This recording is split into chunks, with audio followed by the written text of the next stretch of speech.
it. To equate when the Israelis say that they want control from the river to the sea to the genocidal call of the pro-Hamas group saying from the river to the sea, Palestine will be free, is completely laughable. And we know it's laughable because of this. In the areas that the Israelis control now, there are Arab Israelis. In fact, 20%, roughly 20% of the population in Israel is actually Arab Israelis. There's been zero genocide. But when the Palestinians, the pro-Hamas protesters say from the river to the sea, that is a call for genocide. And we know that because if you look in the areas that are controlled by Hamas, there are zero Jews living there of their own accord. Zero. The Jewish population in Gaza, minus the hostages that are still being held, are zero.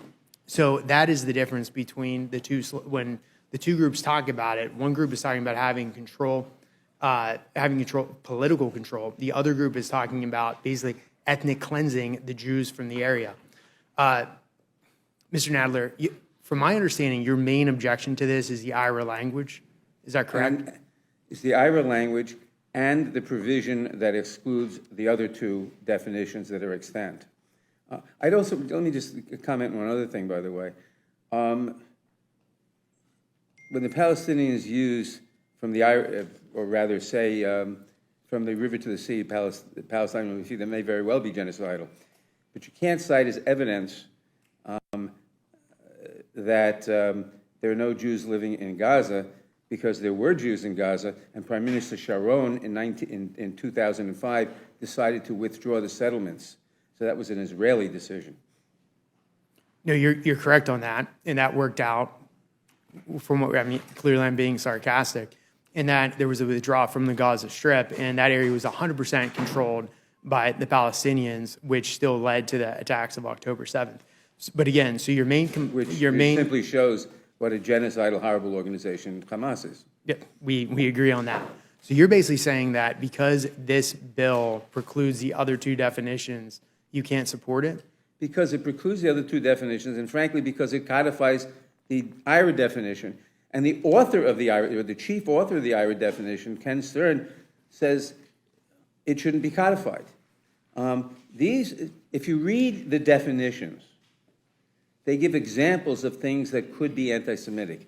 To codify them into law is to say, as anti-Semitic, what may in some contexts be, and in some other contexts may not be.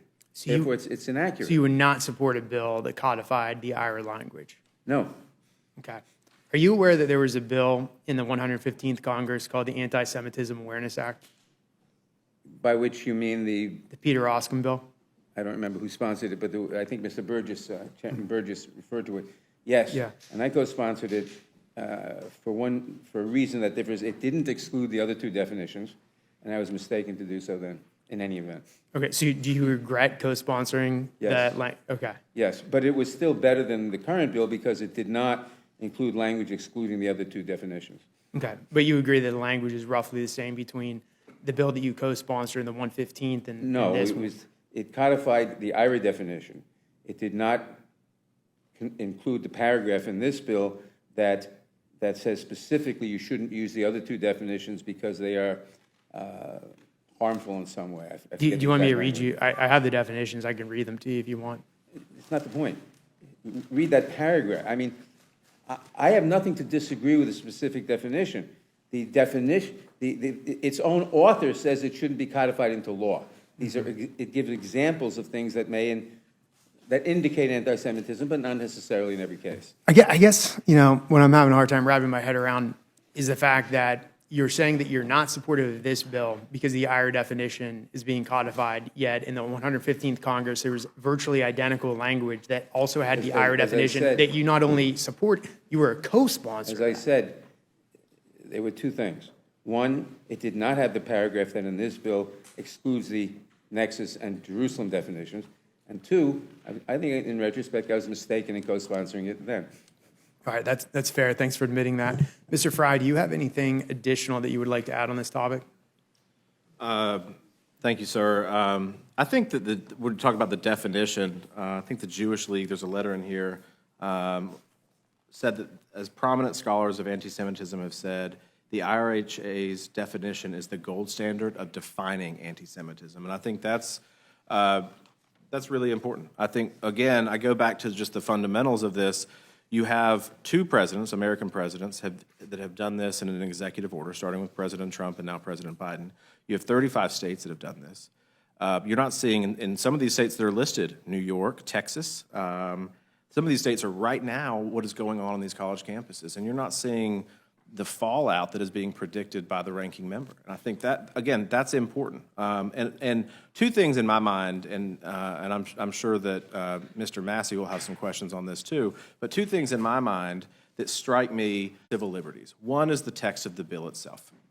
The text of the bill itself is not going to go against the civil liberties, and to the extent that there is an outcry that this is going to chill freedom of speech on college campuses, you also look at the definition itself, which says criticism of Israel similar to that leveled against any other country cannot be regarded as anti-Semitic. And so I think there are the importance of having the definition provides that clarity to an agency that, in my mind, to this point, has not provided that even hand of justice when examining these cases that are popping up on college campuses, particularly since October 7th. Yeah, I think what you can really point to for anti-Semitism is the fact that for about a decade now on college campuses, there's been a crackdown on free speech. The fact that the belief that speech is violence, if you misgender somebody, you can be expelled from school. All of that speech is cracked down upon.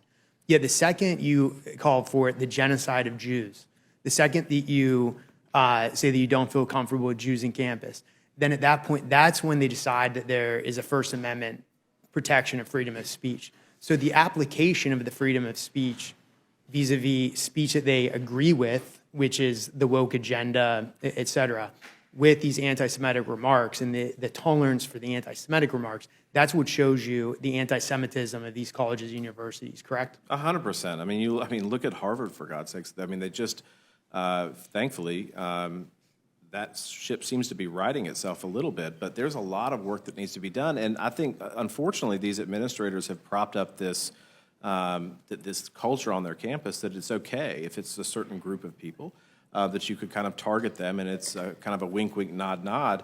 I just have a huge problem with that. And again, no one's going to argue. I've had a problem with some of the conduct of college campuses even before October 7th, when you look at freedom of speech issues. And now all of a sudden it's an outcry. Well, I'm sorry, you're shutting down schools, you're intimidating students, locking them in the library, you won't let Jewish professors onto campus, you can't protect the safety, you're canceling commencements. I mean, it is obscene what is happening, and it's not just one school, it's a myriad of them.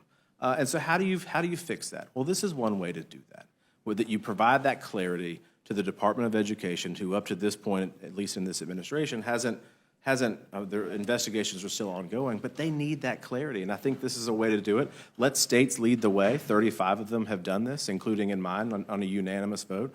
This is a good step in the right direction. I want to thank the witnesses for testifying, and I yield back.